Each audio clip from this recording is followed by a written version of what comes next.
اعوذ باللہ من الشیطان اللعین الرجیم بسم اللہ الرحمن الرحیم الحمد للہ وکفا وسلام علی عبادہ الذین اصطفیٰ. درود بھیجیے محمد و آل محمد.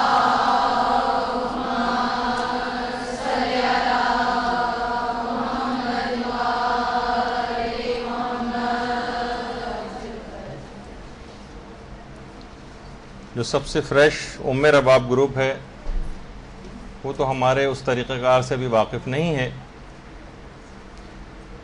کہ ہم ایک سیریز شروع کر چکے ہیں کہ دین اسلام میں بالعموم اور مکتب تشیع میں بالخصوص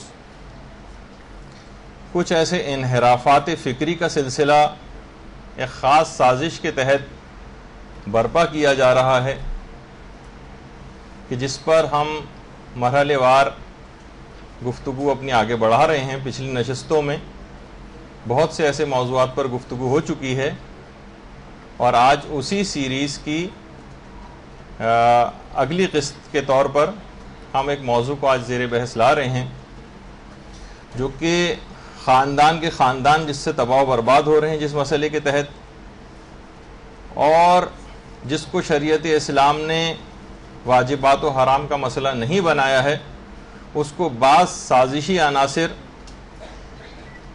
واجب و حرام کا مسئلہ بنا کر قوم کو تقسیم کرنے کی فکر میں رہتے ہیں. بعض اوقات کتابیں اس سلسلے میں خوب لکھی جا رہی ہیں، مفت تقسیم کی جا رہی ہیں، اور اس سے خاص طور پر خواتین کی جو صنف ہے اس کا استحصال ہو رہا ہے، وہ افیکٹڈ ہو رہی ہے. اور وہ ہمارا آج کا موضوع ہے سیدانی کی غیر سید سے شادی کا مسئلہ.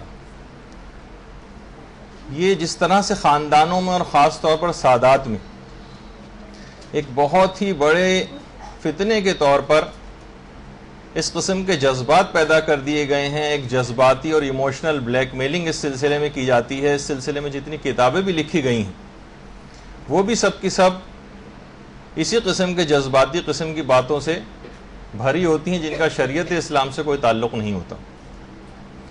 تو اصل میں یہ مسئلہ ہے کیا شریعت میں کس حد تک اس کے اندر سختی ہے، کیا آسانی ہے، جو شکوک و شبہات اس سلسلے میں پیدا کیے جاتے ہیں ان کا مسئلہ کیا ہے، یہ ہم آج کی گفتگو میں ڈسکس کریں گے. اور آپ سب لوگوں کو اس سلسلے میں جو دلائل آج پیش کیے جائیں گے وہ آپ کو اچھی طرح سے یاد کرنے ہیں، کیونکہ گھروں کے اندر، یہ خاص طور پہ سادات کے گھرانوں میں اس سلسلے میں بہت ہی زیادہ شدت پائی جاتی ہے.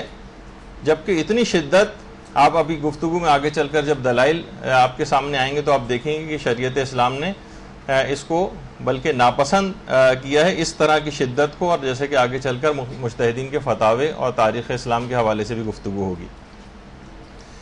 دیکھیے، اس میں تو کوئی شک اور شبہ ہے ہی نہیں کہ سادات کچھ خاص فضائل کے حامل، اس میں تو کوئی شک و شبہ نہیں. لیکن فضائل کا حامل ہونا الگ چیز ہے، اور ان فضائل کی روایات سے کسی مسئلے کو زبردستی اپنی خواہش نفس کے تحت ثابت کرنا یہ ایک الگ چیز. سادات کے فضائل بے شمار ہیں. باقاعدہ پیغمبر اسلام کی ایک روایت لوامی الہیہ،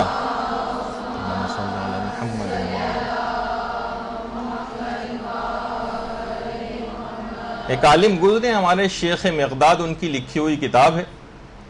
اور یہ شیخ مقداد وہی ہیں جن کی کتاب کنز العرفان کے نام سے بہت مشہور ہے، اور یہ خود صاحب کنز العرفان کے نام سے تاریخ میں جانے جاتے ہیں. تو پیغمبر اسلام فرماتے ہیں کہ 4 افراد کی قیامت کے روز میں خود شفاعت کروں گا. 4 افراد کی، اس میں سے پہلا گروہ وہ ہوگا کہ جس نے میری ذریت کا اکرام کیا ہوگا، میری اولاد کی عزت کی ہوگی. ذریت کا اکرام، ان کا عزت، ان کا احترام، یہ اگر کسی شخص نے کیا ہوگا، پیغمبر فرماتے ہیں میں خود اس کی شفاعت کروں گا. ان 4 گروہوں میں سے پہلا گروہ یہ ہے. دوسرا گروہ جس کی میں شفاعت کروں گا، پیغمبر فرماتے ہیں جس نے میری ضروریت کی کسی ضرورت کو پورا کیا ہوگا، کسی ضرورت کو. اب سادات کے حوالے سے بہت سارے ایسے اقدامات کرنے کی بھی ضرورت پیش آتی ہے، کیونکہ آپ دیکھتی ہیں کتنے ہی سادات ایسے ہیں، پورے علاقے سادات کے ایسے ہیں جو بہت زیادہ غربت اور افلاس کا شکار ہیں. تو جس نے میری ضروریت کی کوئی ضرورت پوری کی ہوگی. تیسرا گروہ پیغمبر فرماتے ہیں کہ میں ان افراد کی بھی شفاعت کروں گا جنہوں نے مالی وسائل سے میری ضروریت پہ کچھ خرچ کیا ہوگا.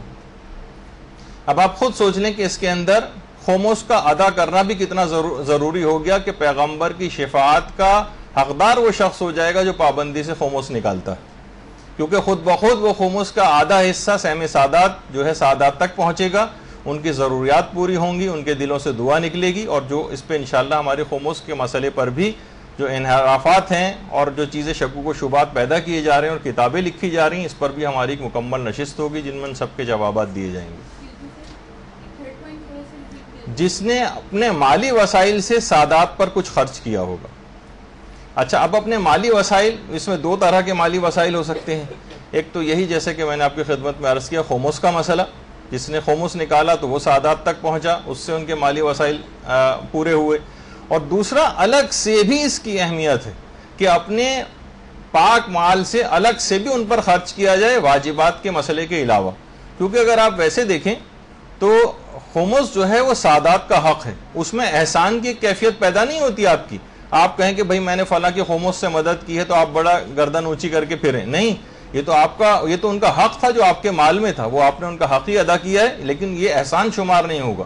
احسان شمار اس وقت ہوتا ہے کہ جب آپ الگ سے پیسوں کے ذریعے بھی ان کی امداد کریں ادر دین خمس. یعنی تیسری یہ چیز ہوئی.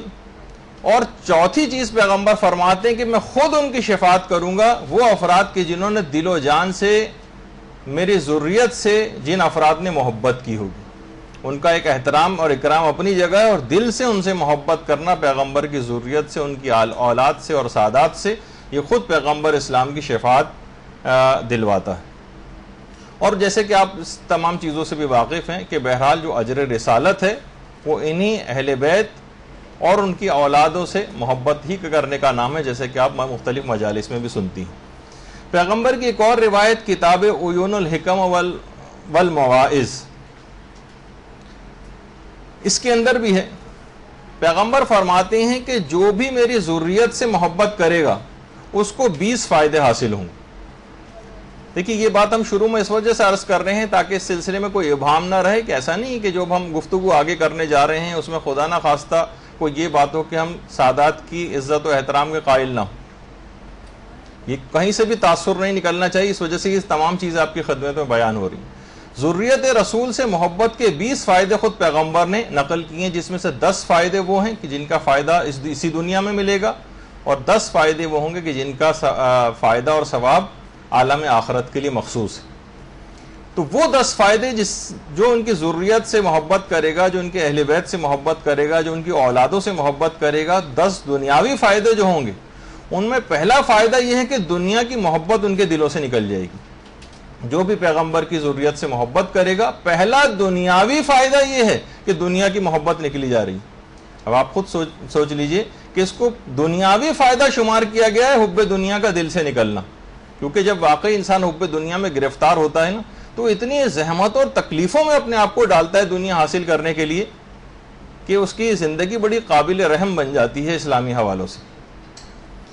تو دنیا کی محبت اس کے دل سے کم ہونے لگے گی، یہاں تک کہ اس کی دنیا کی محبت اس کے دل سے نکل جائے گی. وہ والی دنیا کی محبت جو آخرت کو حاصل کرنے سے روکتی ہے، جیسا کہ ابھی آگے چل کر بھی واضح ہوگا. دوسری اس کی علامت یہ ہے، جو فائدہ جو ملے گا وہ یہ ہے کہ وہ تلاش علم میں کوشش کرے گا. تلاش علم میں کوشش کرے گا. اب اگر کوئی شخص تلاش علم میں کوشش کرتا نہیں نظر آ رہا بلکہ علم حاصل کرنے سے بھاگ رہا ہے تو آپ خود سوچ لیں کہ اس کا مطلب ہے کہ ضروریت رسول کی محبت اس کے دل میں شاید پائی نہیں جاتی. تیسری خصوصیت یہ ہے اور جو فائدہ اس کو ملے گا وہ یہ ہے کہ وہ متقی و پرہیزگار ہو جائے گا. پیغمبر سے ضروریت کے دنیاوی فائدوں میں ہے متقی و پرہیزگار ہونا. آپ تو کہیں گے اس سے تو عالم آخرت کا فائدہ ہے. جی ہاں، عالم آخرت کا بھی فائدہ ہے، لیکن اسی دنیا کے اندر بھی فائدہ ہے. گناہوں کے اندر مبتلا ہو کر کتنی نحوستیں اور تکلیف و پریشانیاں اس پر آنے لگتی تو متقی ہونے سے وہ سب پریشانیاں دنیاوی طور پر بھی اس سے دور ہوتی ہیں۔ چوتھی چیز یہ ہے کہ ایسا شخص عبادت کا شائق نظر آئے گا آپ کو، عبادت کا شوقین ہوگا۔ ایسا نہیں ہوگا کہ نماز فجر پڑھنے کے لیے اس کو گویا گن پوائنٹ کے اوپر اٹھایا جا رہا ہے۔ نماز شب تو پڑھنا اس کے لیے انتہائی دشوار ترین، جیسے کہ کوہ ہمالیہ سر کرنا اس کے لیے نزدیک ایسی چیز ہوئی جا رہی۔ تو یہ چوتھا اس کو فائدہ ملے گا۔ پانچواں فائدہ یہ ہوگا کہ ایسے افراد کو مرنے سے پہلے توبہ کی توفیق نصیب ہوگی، توبہ کی توفیق ملے گی۔ چھٹا فائدہ یہ ہوگا، یہ 5 فائدے ہوئے۔ چھٹا فائدہ یہ ہوگا کہ نماز شب پڑھ کر وہ مسرت محسوس کرے گا، مزہ آئے گا اس کو نماز شب پڑھ کر۔ یہ دنیاوی فائدہ اس کو جو ہے وہ دیا جا رہا ہے۔ 7واں فائدہ یہ ہوگا کہ خدا کے کبھی بھی کسی حلال کو اور حرام کو وہ بھلائے گا نہیں۔ ہر موقع پر اس کو خدا یاد آئے گا، کوئی تقریب ہو، کوئی ایسا نہ ہو کہ بس ذرا سی کوئی خوشی کا موقع آیا اور بس وہ خدا کو بھلا بیٹھا۔ ادھر رمضان ختم ہوئے اور عید کا دن آیا اور پورے رمضان کی محبت کا جو ہے اور جو کمایا تھا رمضان میں وہ سارا لٹا دیا، اس نے سارا ثواب ختم کر کے رکھ دیا۔ ذرا سی کوئی گھر میں شادی کی تقریب آئی یا کوئی اس قسم کی کوئی تقریب آئی، بس اسی دن سارا ایمان اس نے لپیٹ کے ایک جگہ پہ رکھ دیا کہ ایسے موقع پہ کون شریعت کا خیال کرے گا۔ ذریت رسول کی محبت اگر دل میں ہوگی تو وہ خدا کے حلال کو اور حرام کو کبھی بھلائے گا نہیں۔ 8ویں چیز یہ ہے کہ وہ دنیا سے بے لذت ہو جائے گا، دنیا سے بے نیاز ہو جائے گا اور غیر اللہ سے مایوس ہو جائے گا۔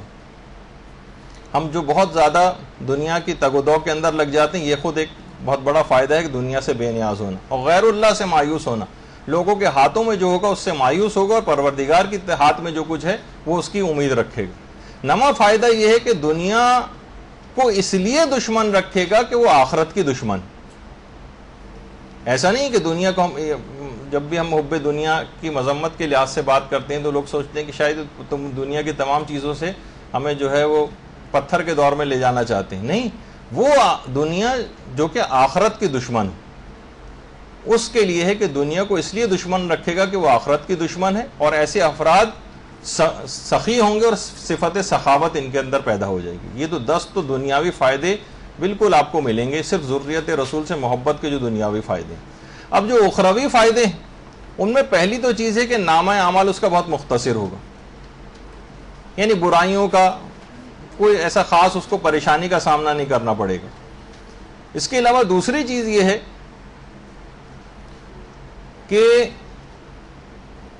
میزان عمل اس کا بھاری ہو جائے گا، میزان عمل اس کا بھاری ہوگا۔ نامہ اعمال اس کے دائیں ہاتھ میں دیا جائے گا۔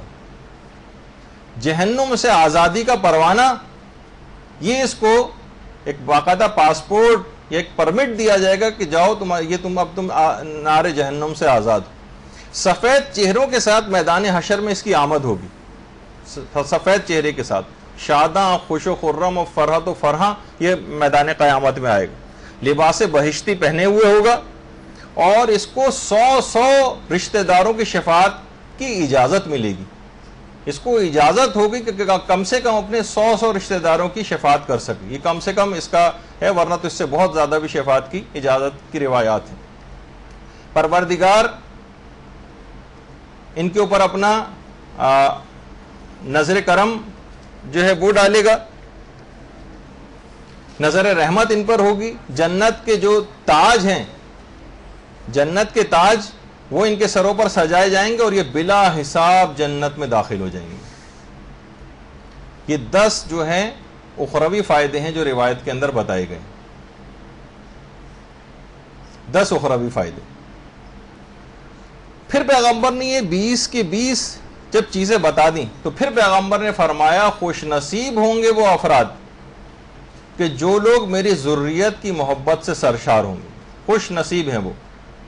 اور پیغمبر اسلام نے ایک اور موقع پر یہ بات بھی فرمائی ہے کہ جو بھی میری ذریت کے حقوق ادا کرے گا، جو بھی جو بھی میری ذریت کے حقوق کو ادا نہیں کرے گا، خدا ان کے دل سے بصیرت کو نکال لے گا اور عقل کی دولت کو ان سے چھین لے گا۔ تو ذریت کے حقوق ادا کرنے میں پھر دوبارہ بات آ رہی ہے خمس کی، کہ جو خمس نہیں نکالتا وہ گویا ان کی ذریت کے حقوق بھی ادا نہیں کر رہا ہے پروردگار اس کے دل سے دین کی بصیرت کو نکال لے گا اور عقل کی دولت کو اس سے چھین لے گا۔ اب وہ گناہوں میں، جب عقل نہیں ہوتی تو انسان بہت زیادہ گناہوں میں مبتلا ہوتا ہے، کیونکہ کوئی بے عقل آدمی ہی گناہ کرتا ہے۔ جی ہاں، نہیں سلو کا بالکل ٹائم نہیں ہے، 3 گھنٹے کا آج ہے اور بہت تیز رفتاری کے ساتھ جانا ہے، باتیں بہت ہیں آج، تو آپ کوشش کریں کہ تیز رفتاری کے ساتھ اس میں لکھیں۔ اچھا، عقل کی دولت کو پروردگار ان سے چھین لے گا۔ اچھا، کچھ علماء ایسے ہیں جنہوں نے خاص طور پر جملہ کہا ہے کہ اولاد زہرا کا احترام آیات قرآنی کے احترام کی مانند ہے۔ باقاعدہ فوائد العلماء و فرائد الحکماء میں یہ جملہ ہے ایک مشہور اہل سنت عالم کا کہ اولاد زہرا کا احترام بالکل ایسے ہی ہے جیسے آیات قرآنی کا احترام۔ اچھا، اب آپ کہیں گے کہ بھائی جو اولاد زہرا ہے اس میں تو ہم دیکھتے ہیں کہ آج کل کے بہت سارے سادات غیر صالح بھی ہیں، اور بہت بڑی تعداد ہمیں نظر آتی ہے جو گناہوں کے اندر گرفتار ہم کو نظر آ رہے ہیں، تو پھر ان کا کیسے فرق ہوگا؟ کیا ان کا بھی احترام ایسے ہی ہے؟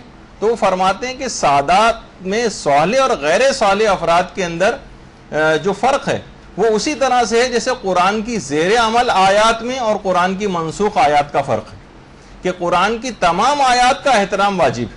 آپ وہ جن آیات کے اوپر آپ عمل کرتی ہیں ان کا بھی احترام واجب ہے، لیکن قرآن میں کچھ آیتیں ایسی بھی ہیں کہ جو منسوخ ہو چکی ہیں، منسوخ ہو گئی ہیں، وہ اب ان کا وہ حکم باقی نہیں رہا، لیکن آپ کو ان کا احترام ویسے ہی کرنا ہے۔ تو یہ افراد جو ہوں گے غیر صالح جو افراد ہیں سادات میں، ان کا احترام نسب کے اعتبار سے ویسے ہی ہوگا جیسے منسوخ آیات کا احترام ہوتا ہے، کہ ہم ان کی تابعداری نہیں کر رہے، ان کی اطاعت نہیں کر رہے، ان کے نقش قدم پہ نہیں چل رہے، لیکن ہم احترام ویسے ہی کریں گے اور ان کی کوئی توہین، تضحیق اور تذلیل نہیں کریں گے۔ لیکن کیا ہے کہ جو صالح افراد ہیں ان کا احترام بھی کریں گے، ان کے نقش قدم پہ بھی چلیں گے۔ تو یہ ایک ایسی چیز ہے کہ جس کو بہت اچھے الفاظ میں جو ہے علماء نے نقل کیا۔ اچھا، اسی طریقے سے علامہ ابن شہر آشوب ایک بہت ہمارے بزرگ عالم گزرے ہیں، ان کی کتاب ہے مناقب، علامہ ابن شہر آشوب کی کتاب ہے مناقب۔ اس میں علامہ ابن شہر آشوب نے محمد ابن عیسیٰ کے حوالے سے ایک واقعہ نقل کیا ہے۔ محمد ابن عیسیٰ وہ تھے کہ جو سادات کی بہت زیادہ مالی مدد کیا کرتے تھے۔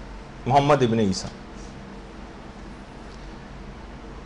وہ خود فرماتے ہیں کہ ایک دفعہ میں نے خواب میں دیکھا کہ پیغمبر اسلام ختم مرتبت صلی اللہ علیہ وآلہ وسلم تشریف لائیں، اللہم صلی علی محمد،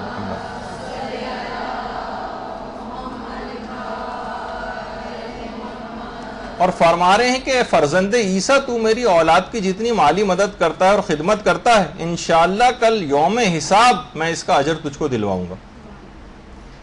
اچھا، خود محمد ابن عیسیٰ کہتے ہیں کہ میں نے دیکھا کہ پیغمبر کے ساتھ ہی ایک برتن ہے جس کے اندر کھجوریں رکھی ہوئی، پیغمبر نے اپنے ہاتھ سے کھجوریں مٹھی بھر کے اٹھائیں اور محمد ابن عیسیٰ کے ہاتھ میں دیں۔ محمد ابن عیسیٰ نے گنی، وہ کھجوروں کی تعداد 18 تھی۔ کہنے کہ بخیر میری آنکھ کھل گئی، اس واقعے کو بہت سالوں گزر گئے۔ پھر ایک دفعہ جب میں مدینے گیا تو میں نے دیکھا کہ وہاں پر مجمع لگا ہوا ہے۔ میں نے پوچھا کہ یہاں پر یہ کون سے آپ بیٹھے ہوئے ہیں؟ تو معلوم یہ چلا کہ ہمارے 8ویں امام علی رضا علیہ الصلوۃ والسلام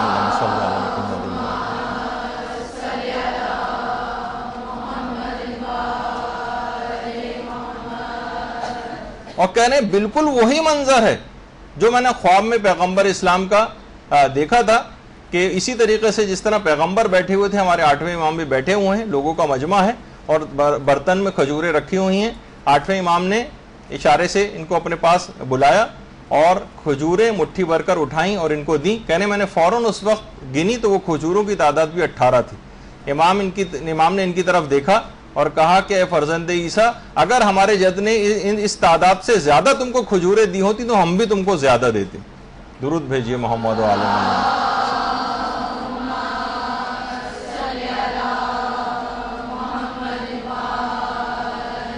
محمد ابن عیسیٰ کہتے ہیں کہ جیسے ہی میں نے 8ویں امام کے منہ سے یہ جملہ سنا، مجھے فوراً وہ حدیث یاد آ گئی کہ اولنا محمد و آخرنا محمد و اوسطنا محمد و کلنا محمد.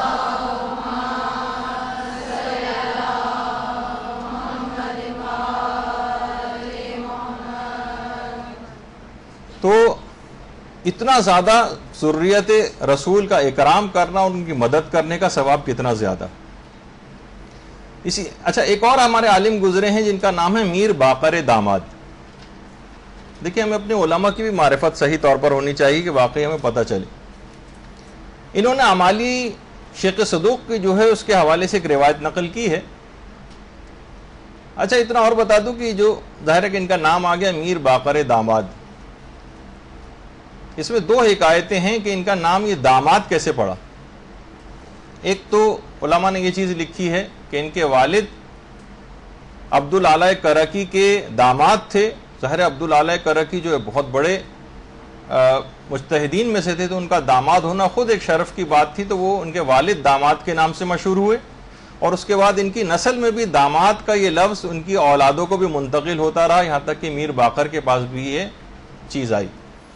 لیکن کچھ علماء نے یہ چیز بھی لکھی ہے کہ ایک دفعہ زمانہ طالب علمی میں یہ اپنے حجرے میں علم حاصل کر رہے تھے, تو کہیں سے شاہ عباس صفوی, جس کو شاہ عباس اول جسے کہا جاتا ہے, جو اس زمانے میں بادشاہ تھا, ابھی اس کی تصویر بھی میں آگے چل کے آپ کو دکھاؤں گا ایک بات کے ضمن میں.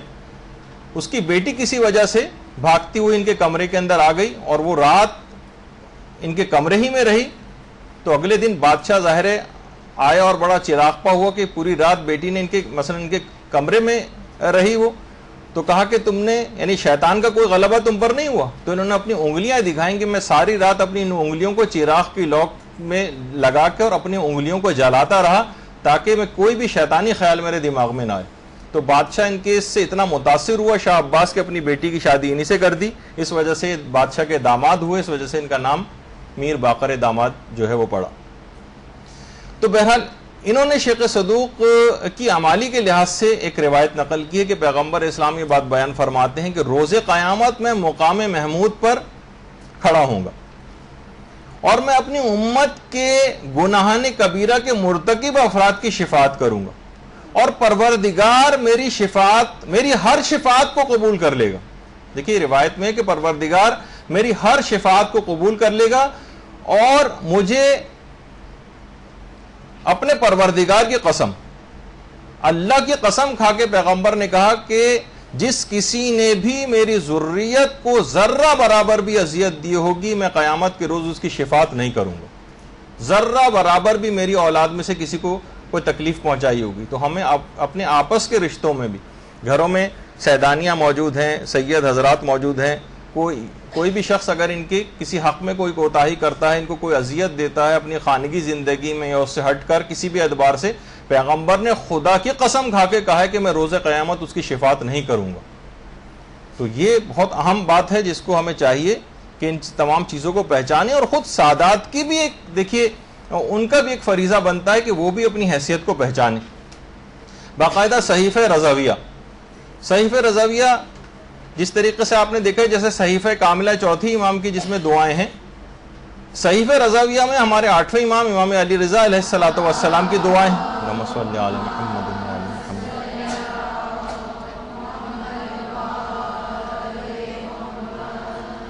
اور یہ شیخ آیت اللہ مرتضی مجتہدی سیستانی نے یہ کتابیں لکھی ہیں. صحیفہ رضویہ بھی انہی کی ہے, اور صحیفہ مہدویہ کے نام سے ہمارے 12ویں امام سے منسوب جو دعائیں ہیں وہ بھی اپنی کتابوں میں جمع کی ہیں.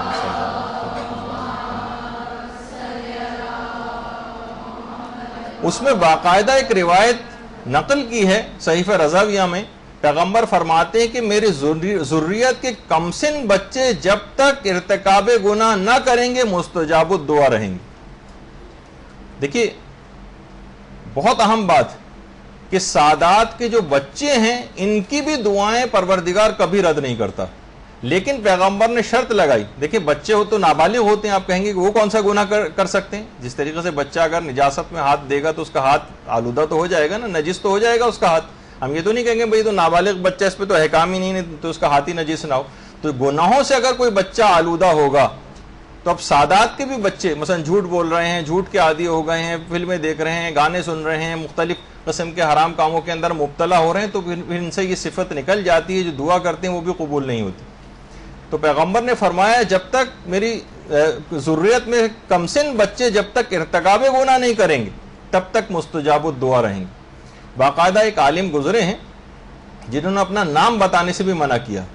وہ فرماتے ہیں کہ جب بھی کوئی مجھے آفت یا کوئی مصیبت میں گرفتار ہوتا تھا، بلکہ اب بھی کبھی گرفتار ہوتا ہوں، تو فرماتے ہیں کہ میں سیدوں میں سے کسی بھی سادات کے گھر چلا جاتا ہوں اور کہتا ہوں کہ اپنے کم سن بچوں کو 2 منٹ کے لیے میرے پاس بھجوا دو، اور جب وہ آ کر بیٹھ جاتے ہیں بچے تو میں اپنی کوئی بھی جو مصیبت اور پریشانی میں مبتلا ہوتا ہوں میں دعا کر کے ان سے آمین کہلواتا ہوں. اور جیسے ہی وہ آمین کہتے ہیں آج تک کبھی ایسا نہیں ہوا کہ سادات کے کم سن بچوں سے میں نے دعا کرائی اور وہ میری دعا کبھی بھی رد ہو گئی. یہ بہت اہم. اللہم صلی علی محمد.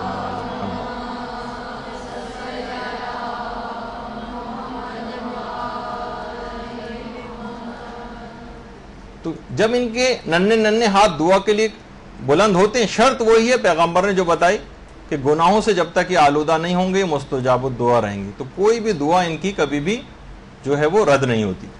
یہی وجہ ہے کہ ہمارے علماء میں سے جو مقدس اردبیلی کتنے مشہور و معروف ہمارے علماء میں سے رہے ہیں، وہ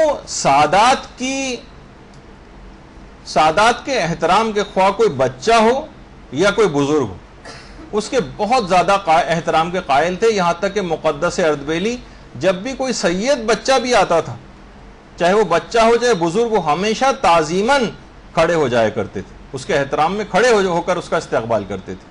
اور اس سلسلے میں بھی بہت سی روایات ہیں.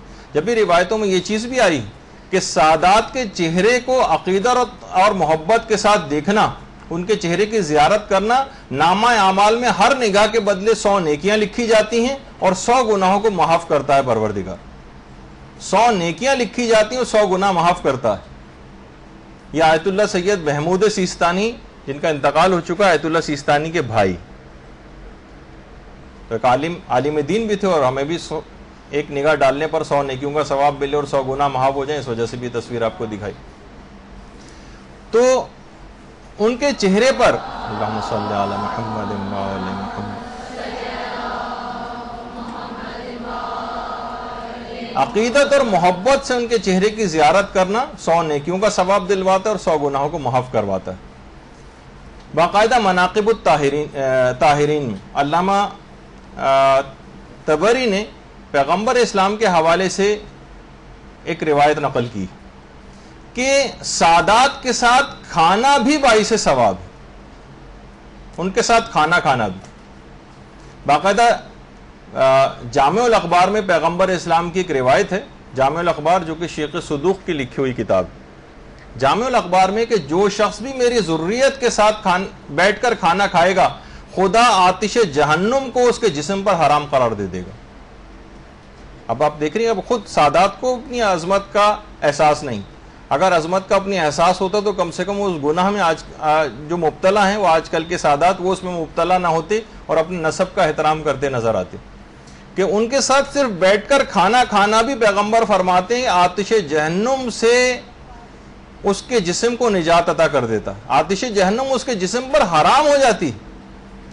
اس لحاظ سے بھی دیکھیے، اگر ہم دیکھیں کہ واقعی یہ نسل حضرت زہرا جو ہے ایک معجزہ ہے.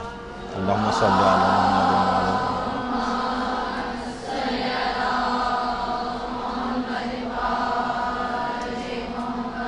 یہ واقعہ کربلا جس وقت ہوا تھا، آپ نے تاریخ پڑھی ہے اور علماء سے آپ سنتی ہیں کہ کتنے گنے چنے سادات اس وقت بچے رہ گئے تھے، بہت کم تعداد رہ گئی تھی. اس وقت جس وقت سادات کی اتنی کم تعداد تھی، کہا جاتا ہے روایتوں میں ہے کہ اس وقت بنو امیہ کے 12,000 سونے اور چاندی کے گہواروں میں بچے جھول رہے تھے. 12,000 بچے اس وقت، واقعہ کربلا جس وقت ہوا ہے، بنو امیہ کے سونے اور چاندی کے گہواروں ناز و نام کے ساتھ وہ بچے جھول رہے تھے. اور آج کوئی بھی ان کا نام لیوا نہیں ہے، بلکہ کوئی خود کو ان سے منسوب بھی نہیں کرتا کہ ہم بنو امیہ میں سے. اور آج یہ حال ہے کہ اولاد زہرا سے کوئی چھوٹی سے چھوٹی بستی بھی خالی نظر نہیں آتی، اور یہی انا اعطیناہ کالکوثر کی تفسیر۔ اللہم صلی علی محمد۔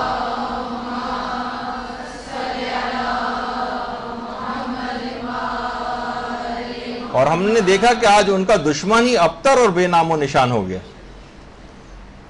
اچھا، اب اتنی عظمت ہے کہ سید ہاشم حداد، یہ بہت بڑے بڑے ہمارے عرفاء کے اندر سے ایک ہیں، سید ہاشم حداد۔ یہ خود فرماتے ہیں کہ جب میں مدائن گیا تھا حضرت سلمان فارسی کے روضے پہ، مدائن، تو لوگوں نے دیکھا کہ سید ہاشم حداد حضرت سلمان فارسی کی قبر پہ پہنچے۔ یہ حضرت سلمان فارسی کی قبر ہے، درود بھیجیے محمد علیہ وسلم۔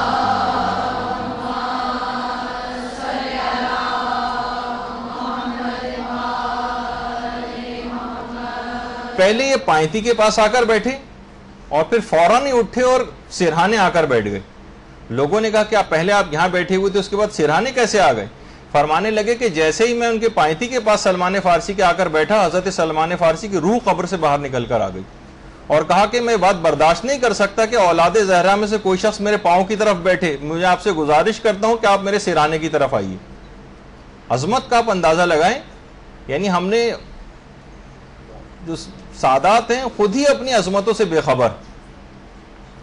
لیکن ایک بات، یہ تمام چیزیں عظمتیں اپنی جگہ، لیکن ہم یہ دیکھتے ہیں کہ تقوی اور پرہیزگاری کو غیر سید بھی اگر حاصل کر لے تو وہ کتنے ہی سادات کو پیچھے چھوڑتا چلا جاتا ہے۔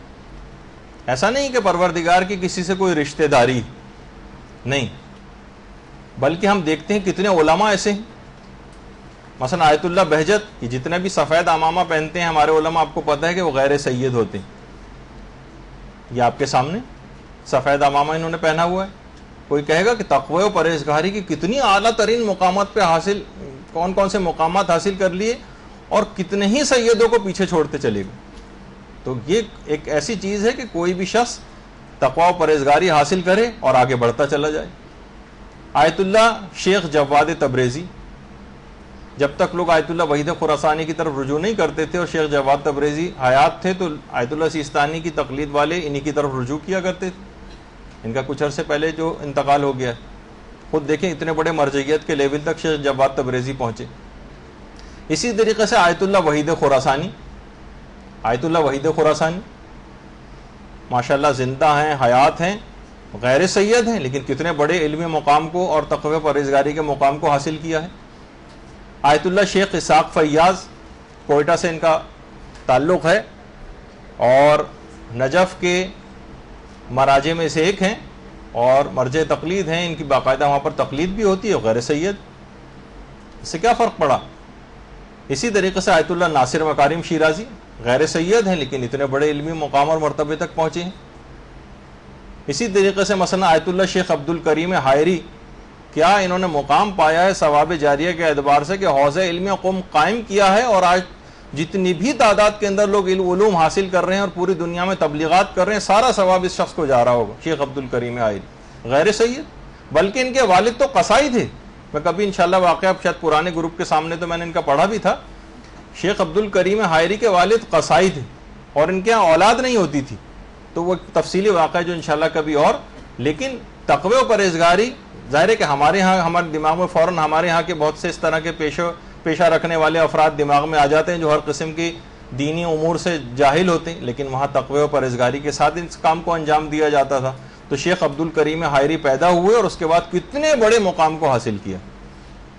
اسی طریقے سے یہ جو بیٹھے ہوئے ہیں درمیان میں شیخ محمد حسین آل کشف الغطا، یہ اتنے بڑے کہ ہمارے جو جامع الازہر ہے اس نے فقط 2 شیعہ علماء کو اب تک مانا ہے کہ ہاں ہم ان 2 عالموں کو مانتے ہیں، ایک شیخ عبد الکریم کو اور دوسرا شیخ محمد حسین آل کشف الغطا کو۔ یہ وہی شیخ محمد حسین آل کشف الغطا ہیں کہ جن کے والد شیخ جعفر آل کشف الغطا تھے، جن کی کتاب کشف الغطا بہت زیادہ مشہور ہے، اور اسی کے لحاظ سے یہ آل کشف الغطا کہلاتے ہیں۔ تو بہرحال اب دیکھیں آپ کے سامنے ہے کہ یہ بھی جو ہے غیر سید ہیں، لیکن یہ کہ کتنے بڑے علمی مقام کو جو ہے حاصل کیا ہے. آیت اللہ حسن زادہ عاملی، ان کے متعلق آیت اللہ محمد حسین طباطبائی کا کہنا ہے کہ ان کے مقام اور عظمت کو سوائے امام زمانہ علیہ السلام کے کوئی بھی نہیں جانتا.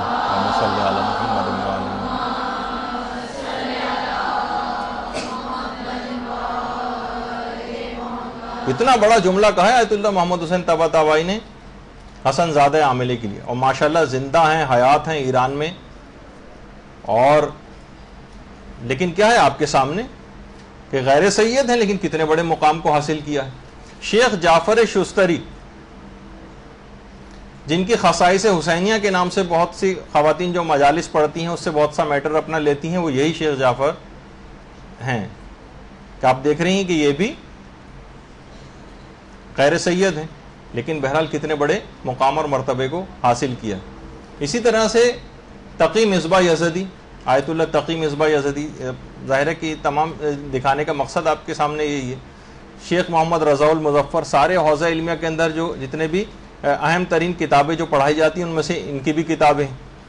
تو یہ تمام کے تمام افراد، اس کے علاوہ سید شیخ علی مشکینی جن کا کچھ ہی عرصے پہلے انتقال ہوا ہے،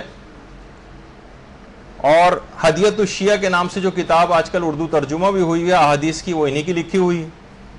تو بہرحال آپ نے دیکھا کہ کتنی چیزیں ایسی ہیں، اتنے بڑے بڑے مقدس علماء، لیکن کیا کیا گیا کہ بہرحال مناقب ذریت کے جو مناقب تھے ان کو استعمال کر کے خاص سازش کے تحت کچھ نئے نظریات کو جنم دیا گیا، خاص سازش کے تحت. جس طریقے سے آپ دیکھتی ہیں کہ لوگوں کو فضائل محمد و آل محمد علیہ السلام سنا کر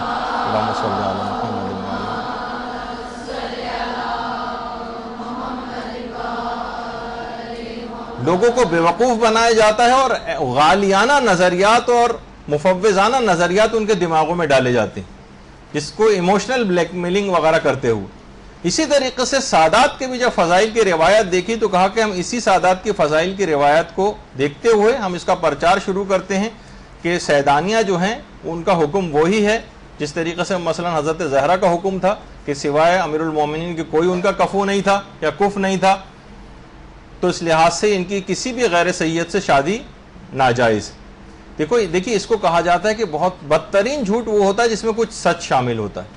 آپ دیکھتی ہیں کہ آج بھی باطل کا جو پروپیگنڈا ہے، ساری مشنری ان کی چل رہی ہے، سارے ذرائع ابلاغ پہ جس لحاظ سے ان کا قبضہ ہے کہ 90% وہ درست خبریں دیتے ہیں، لیکن بلکہ 95% درست خبریں ہوں گی، 5% ایسی زہریلی اس انداز کی خبریں ہوں گی کہ لوگوں کے دماغ کو بالکل مسموم کر دیا جائے. آپ دیکھ رہی ہیں کہ آج کل کیبل کے اوپر یہاں پر CNN عربیہ کے نام سے باقاعدہ عربی کے اندر بھی چینل شروع کر دیا گیا ہے CNN کا، تاکہ وہ عرب کے اندر جو اس وقت تبدیلیاں آ رہی ہیں ان کے دماغوں کو مسموم کیا جا سکے اور اپنا پروپیگنڈے کے زیر اثر لایا جا سکے ان کو.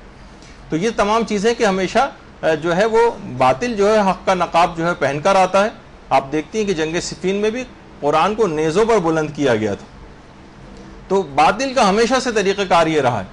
تو آپ کو بھی چاہیے کہ ان کے ہمیشہ کی طرح اس دفعہ بھی مکمل ہوشیاری کے ساتھ ان لوگوں کی سازشوں کا ایک تو پتہ چلائیں. ہمیشہ آنکھیں بند کر کے آپ بیٹھے رہیں گے شتر مرغ کی طرح سے ریت کے اندر اگر اپنا منہ دے لیں گے تو واقعی ہر چیز بالکل ٹھیک نظر آئے گی. لیکن اگر ذرا سا معاشرے کے اندر نکلیں، لوگوں کے نظریات آپ معلوم کریں، پتہ چلا کتنی خرابیاں ابھی آگے چل کے میں پیش کرنے والا ہوں جو اس نظریے کے تحت ہیں. کتابیں لکھی جا رہی ہیں، مفت تقسیم کی جا رہی ہیں تاکہ زیادہ سے زیادہ اس منحرف نظریے کو مزید فروغ دیا جا سکے. اور سیدانیوں کے اوپر پہلے ایک تو شادیاں کتنی مشکل ہو گئی، مزید شادیوں کو مشکل بنا کر ان میں کرپشن کو فروغ دیا جا سکے، جس کی تفصیل ابھی آگے چل کر آنے والی. بہت سے افراد تو خیر یہ بات بھی کہتے ہیں کہ جناب یہ مسئلہ جو آپ فتاوے دکھا رہے ہیں، مجتہدین کہتے ہیں یہ جائز ہے، یہ مسئلہ تو اصول دین میں ہے. اب اس پہ سوائے ہنسنے کے نہ کوئی دلیل میرے دینے کو دل چاہ رہا ہے اس موضوع پر کہ کس کی شادی کس سے ہونی ہے، فقہی مسئلے کے بجائے یہ مسئلہ اصول دین میں شامل. آپ نے کہیں توحید، عدل، نبوت، امامت، قیامت میں کہیں یہ والا اس لحاظ سے مسئلہ کہیں لکھا ہوا نہیں دیکھا ہوگا کہ یہ مسئلہ جو ہے وہ اصول دین کے اندر شامل. تو بہرحال اس پہ تو ہم گفتگو نہیں کرتے، یہ تو آپ خود زیادہ بہتر ان لوگوں کو جو اس قسم کے نظریات پیش کرتے ہیں ان کو جواب دے سکتی ہیں. دیکھیے سید کی معنی جو ہیں وہ صاحب عظمت کے.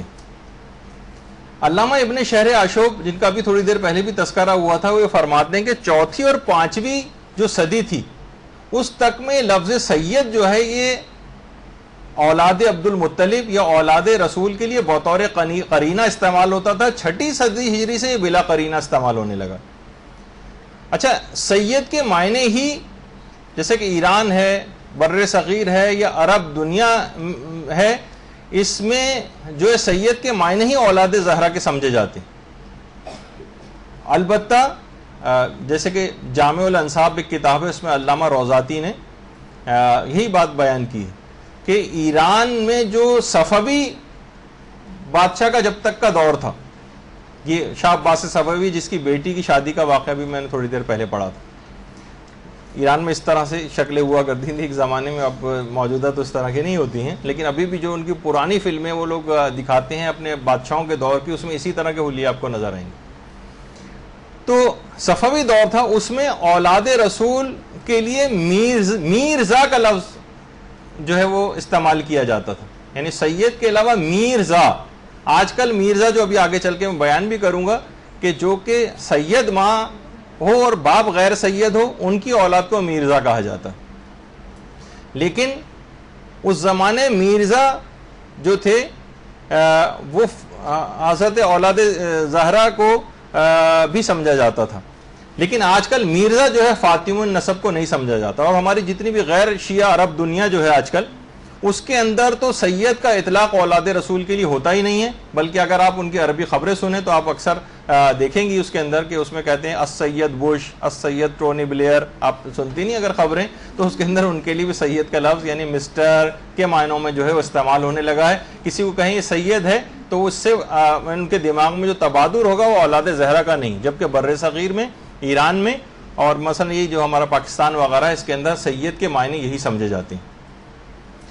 تو بہرحال, اور آج کل تو وہاں کے ٹی وی پہ سید باراک اوباما کر کے بہت سارے جو ہے اس طرح سے الفاظ آتے ہیں. اور تاریخ کے اندر بھی ہم دیکھتے ہیں کہ سید البطحا یہ حضرت عبد المطلب کا لقب ہوا کرتا تھا. اللہم صلی علی محمد, یعنی نام کے ساتھ ان کی چیز لگائی جاتی تھی. ان کا ایک اور لقب ابو السعادۃ العشرہ بھی تھا. سید القریش بھی ان کو کہا جاتا تھا. بحر الانوار کی 15ویں جلد میں ابو طالب کے جو القاب بیان کیے گئے اس کے اندر بھی ان کو سید کہا گیا. تو بہرحال یہ معاملہ جو ہے وہ آگے بڑھتا رہا اور یہاں تک کہ حضرت ہاشم بن عبد مناف تک یہ سلسلہ آیا. اور روایت میں ملتا بھی ایک دفعہ حضرت عبد المطلب اپنے گھر والوں کے ساتھ بیٹھے ہوئے تھے, اور پیغمبر اسلام بہت چھوٹے تھے, تو سارے گھر والے حضرت عبد المطلب کے بیٹھے ہوئے تھے.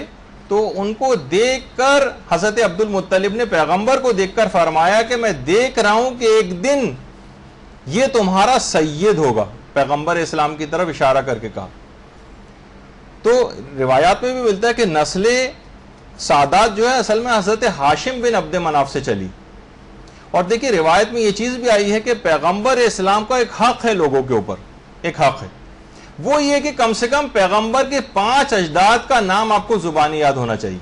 5 اجداد, کہ پیغمبر اسلام کے والد حضرت عبداللہ تھے, ان کے والد عبد المطلب تھے, عبد المطلب کے والد ہاشم تھے, ہاشم کے والد عبد مناف تھے, اور عبد مناف کے والد حضرت قسی تھے.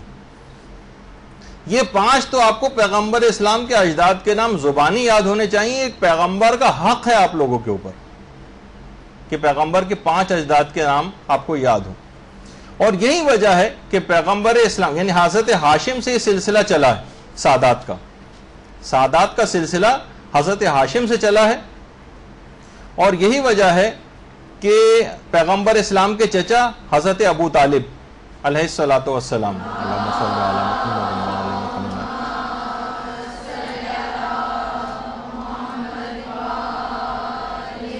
حضرت ابو طالب بھی سید تھے. یہ جنت المعلا کا جو قبرستان ہے مکے میں, اس میں حضرت ابو طالب کی قبر مبارک ہے. آج کل کوئی اس کے قریب بھی نہیں جا سکتا, نہ اس کی زیارت کر سکتا ہے, ذرا پرانی تصویر. یہ سید تھے. اس کے علاوہ پیغمبر اسلام کے اسی طرح سے ایک اور چچا حضرت حمزہ, جو واقعہ کربلا سے پہلے کے جو شہداء ہیں ان کو سید الشہداء کہا جاتا ہے, حضرت حمزہ کو.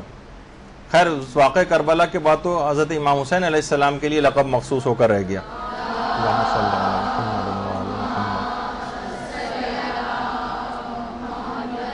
تو حضرت حمزہ بھی اس لحاظ سے اولاد عبد المطلب اور بنو ہاشم میں ہونے کی وجہ سے حضرت ہاشم بن عبد مناف کی نسل میں سے تھے، وہ بھی سید تھے۔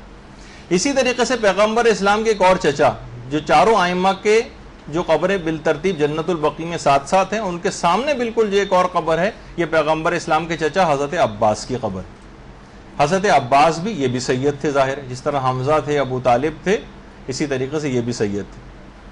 اسی طرح سے حضرت ابو طالب علیہ السلام کے مولا علی کے علاوہ جو دیگر بیٹے تھے، مثلا حضرت جعفر طیار، یہ حضرت جعفر طیار کی قبر، یہ بھی سید تھے۔ اسی طرح سے حضرت طالب جو تھے، حضرت ابو طالب کے ایک اور بیٹے جن سے کنیت ابو طالب بنی ہے، وہ بھی سید تھے۔ اسی طریقے سے حضرت عقیل ابن ابی طالب، اور ان کے ساتھ ہی جنت البقیع میں حضرت عبداللہ ابن جعفر طیار کی قبر بھی ہے، کہ جو کہ حضرت زینب سلام اللہ علیہ کے شوہر نامدار تھے۔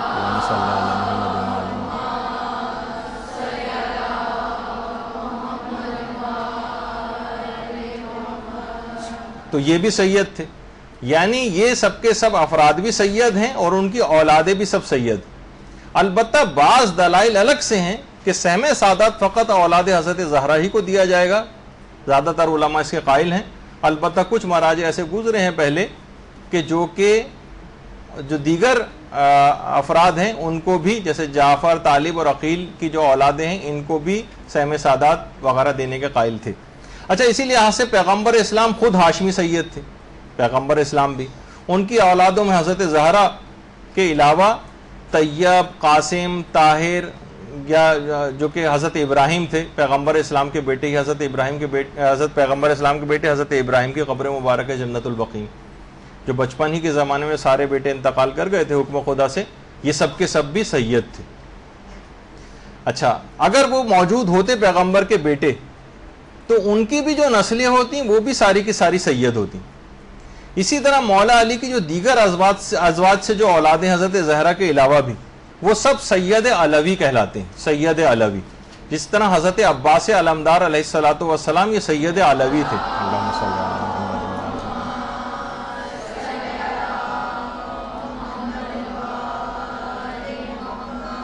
اسی طرح امام حسن علیہ الصلوۃ والسلام، بلکہ پہلے ہم اس کو ڈسکس کر لیتے ہیں، حضرت زہرا کی تو اولادیں امام حسن و حسین سے تو سادات نکلے ہی ہیں، لیکن حضرت زہرا دیکھیں خود ان کے متعلق جو صحیح طور پر پتہ نہیں کہ حضرت زہرا کہاں مدفون ہے، تو ان میں زیادہ امکان یہ ہے کہ اپنے حجرے میں یا پھر ریاض الجنہ میں، یعنی یہ الٹے ہاتھ پر سمجھے روضہ رسول ہے، اور پیغمبر کے روضے اور ممبر کے درمیان کا جو جگہ یہ کہلاتا ہے، یہ ریاض الجنہ، جنت کے باغوں میں سے ایک باغ۔ یہ تو آپ کو خالی نظر آ رہا ہے، ورنہ یہاں پہ ایک پاؤں رکھنے کی بھی جگہ نہیں ہوتی، اس میں اس قدر لوگوں کا ہجوم ہوتا ہے یہاں پر۔ علماء ہمارے خود استاد محترم مولانا صادق حسن صاحب قبلہ فرماتے ہیں کہ اگر یہ والی روایت ہم جان بوجھ کے یہاں پر پڑھتے نہیں، ورنہ لوگ احترام کی وجہ سے اس میں ریاض الجنہ میں قدم بھی نہ رکھیں، کیونکہ ایک روایت کے مطابق شاید شہزادی ریاض الجنہ میں نیچے کہیں دفن، تو لوگوں کا قدم وہاں پر نہیں جائیں گے کہ ہم ان کی پاؤں کس طرح سے رکھیں، اور اس سعادت سے محروم رہ جائیں گے، تو بعض اوقات یہ والی روایت پڑھی بھی نہیں جاتی۔ لیکن یہی امکان ہے کہ شہزادی جو ہیں اپنے حجرے میں پیغمبر رسول کی قبر سے متصل جو حجرہ ہے اس کے اندر ہی دفن ہے، اور آپ نے دیکھا کہ بہرحال اس کی جو جالی سی لگی ہوئی ہے ان کے حجرے کی، بس اس کے اندر داخل ہو جائیں، اس جالی کے اندر چلے جائیں تو آپ شہزادی کے گھر میں داخل ہو جائیں گے، اور آپ نے دیکھا کہ اس پہ زنگ وغیرہ بھی لگا ہوا ہے، اور وہاں کیا صورتحال، اور یہ اس کا دروازہ ہے۔ اللہم صلی اللہ علیہ وسلم۔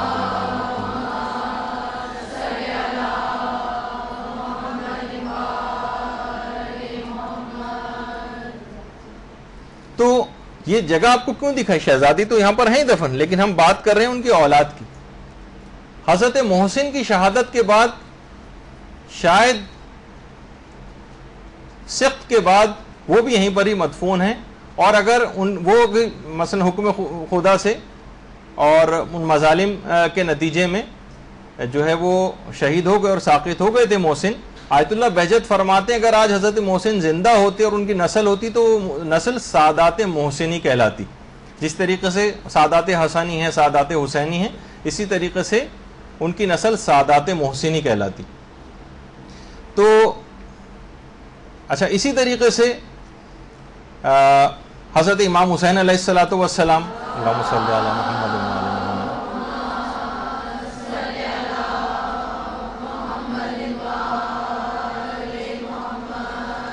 ان سے جو نسل چلی ہے وہ سادات حسینی کہلاتی، اور باقی تمام ائمہ بھی انہی کی اولاد میں سے. اسی طرح سے امام حسن علیہ الصلوۃ والسلام جن کی قبر مبارک جنت البقیع میں ہے، ان سے سادات حسنی چلے ہیں. اور پھر اسی طرح سے امام حسین کے بعد پھر امام زین العابدین علیہ السلام کے جو اولادیں ہیں وہ عابدی کہلاتی ہیں. حضرت زید کی نسل سے جو ہیں ان کو زیدی کہا جاتا ہے، اور پانچویں امام کی نسل سے جو ہیں وہ سب باقری کہلاتے ہیں.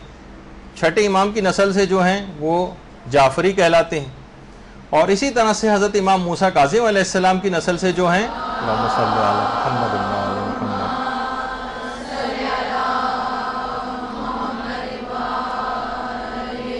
وہ موسوی یا کاظمی کہلاتے ہیں. اور کاظمین میں ہی حضرت امام محمد تقی علیہ السلام کی بھی قبر مبارک،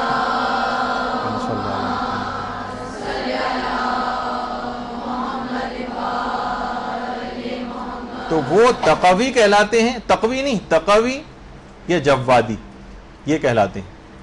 اور ہمارے آٹھویں امام کی نسل سے جو ہیں اللہم صلی علی محمد،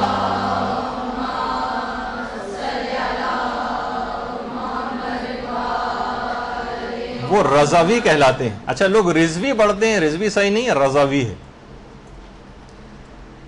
آٹھویں امام کے بعد امام علی نقی علیہ الصلوۃ والسلام اور امام حسن عسکری علیہ الصلوۃ والسلام.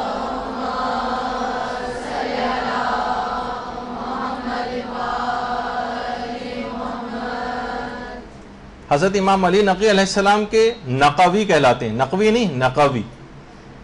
اور امام حسن عسکری علیہ الصلوۃ والسلام کے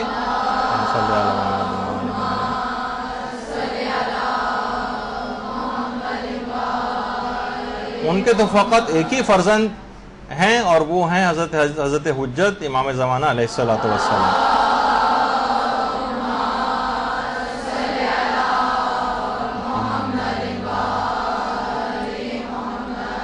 اچھا، اب امام زمانہ علیہ الصلوۃ والسلام کی شادی کا کیونکہ صحیح طور پر پتہ نہیں ہے، انشاءاللہ جب شعبان کی ہماری نشستیں امام زمانہ کے موضوع پر ہوں گی، اور شاید اس دفعہ 15 شعبان اتواری کے روز واقع ہو، تو اس میں ہم امام زمانہ کی پوری 3 گھنٹے کی جو نشست ہوگی امام زمانہ ہی سے متعلق ہوگی، تو اس کی بھی تفصیل اس میں ہو سکتا ہے کہ آ جائے، کہ کچھ علماء اس کے قائل ہیں کہ امام زمانہ علیہ السلام کی شادی نہیں ہوئی، تو اس لحاظ سے اولادوں کا سلسلہ بھی نہیں مانا جا سکتا. البتہ کچھ علماء کے پاس الگ سے دلائل بھی ہیں جس کے تحت ان کی شادی ہوئی اور اولادیں بھی ہیں.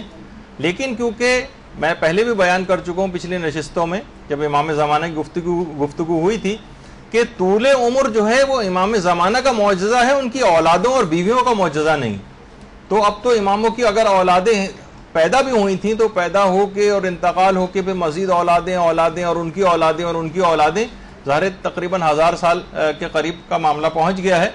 تو کیونکہ یہ طول عمر ان کا معجزہ نہیں ہے کہ جو اولاد ان کی اس وقت پیدا ہو جائے وہ بھی اب تک جو ہے زندہ اور موجود ہے، یہ فقط امام زمانہ علیہ السلام کا معجزہ.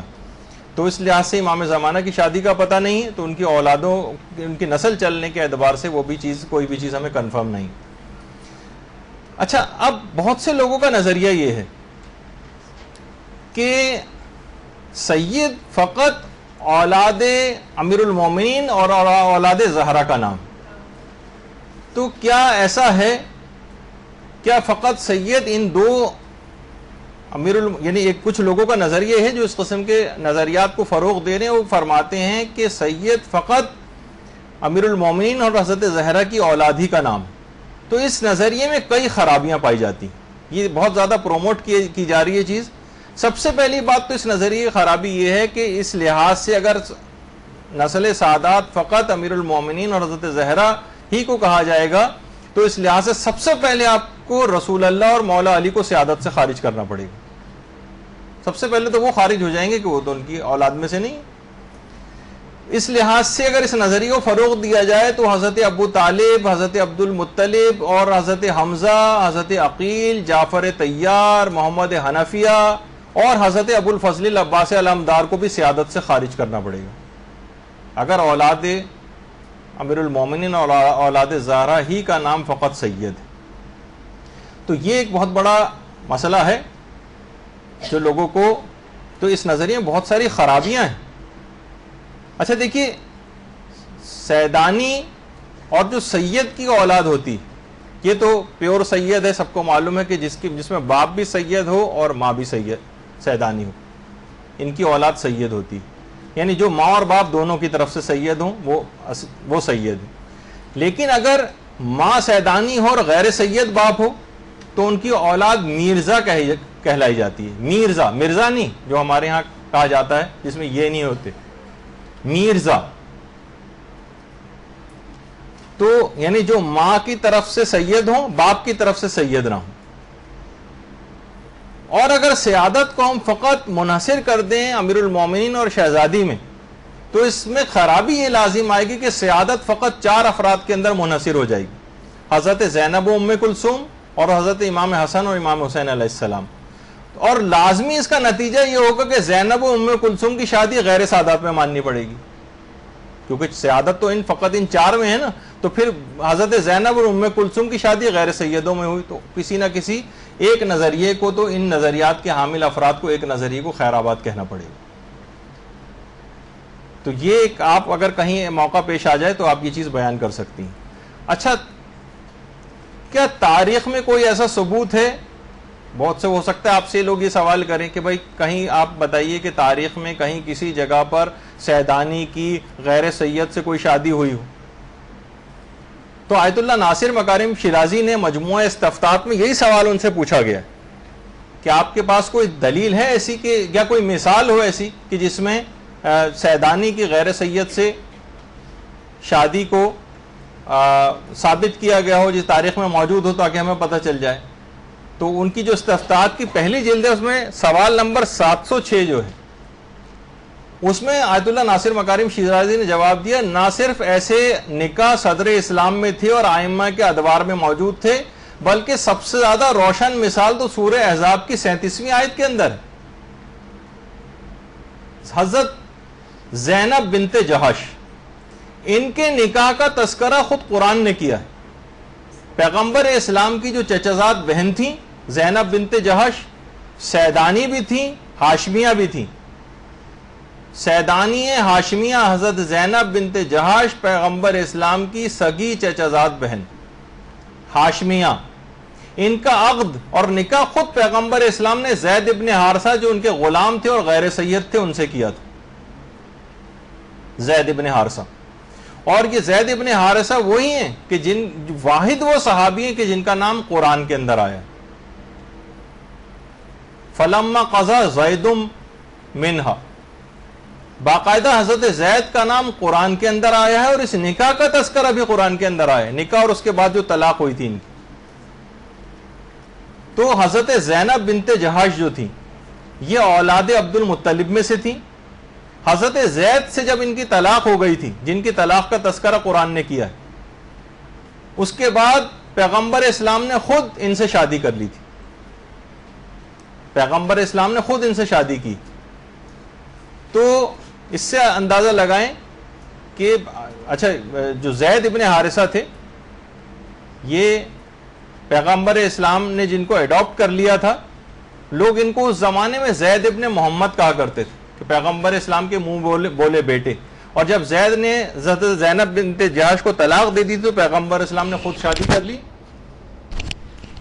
اور اس کے بعد لوگوں نے کہنا شروع کر دیا اور پیغمبر کے خلاف پروپیگنڈا کیا کہ پیغمبر نے اپنی بہو سے ہی شادی کر لی، یعنی وہ ان کے بیٹے سمجھے جاتے تھے. تو اس کے لیے پھر قرآن کی آیات نازل ہوئیں تاکہ اس چیز کو عربوں میں حتیٰ کہ میراث میں حصہ بھی دیا جاتا تھا جو اڈاپٹڈ جو بچہ ہوتا تھا، اور اس کو منع کیا گیا کہ کوئی شخص ان کو اپنا نام نہ دے. اگر کسی کو اڈاپٹ بھی کر رہے ہیں تو باقاعدہ پھر مجتہدین کے فتاوے بھی اس سلسلے میں کہ کسی کو اڈاپٹ کر سکتے ہیں لیکن ان کے اصلی باپ کا نام ختم نہیں کیا جا سکتا. تو اس کے بخیر پھر اور فقہی مسئلے بھی ہو جاتے ہیں.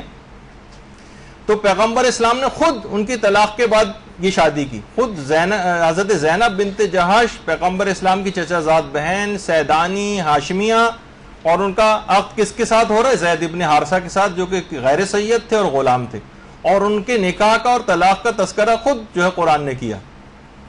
اچھا اسی طریقے سے حضرت میمونہ بنت عبد المطلب جو پیغمبر اسلام کی جو چچی تھیں، انہی کی بیٹی تھیں یہ زینب بنت جہش، اور یہ پیغمبر اسلام کی جو ازواج پیغمبر اسلام کے انتقال کے بعد جو ازواج باقی رہی تھیں، ان میں جو سب سے پہلے انتقال کیا ازواج میں سے وہ زینب بنت جہش نے انتقال کیا حضرت عمر کے دور میں.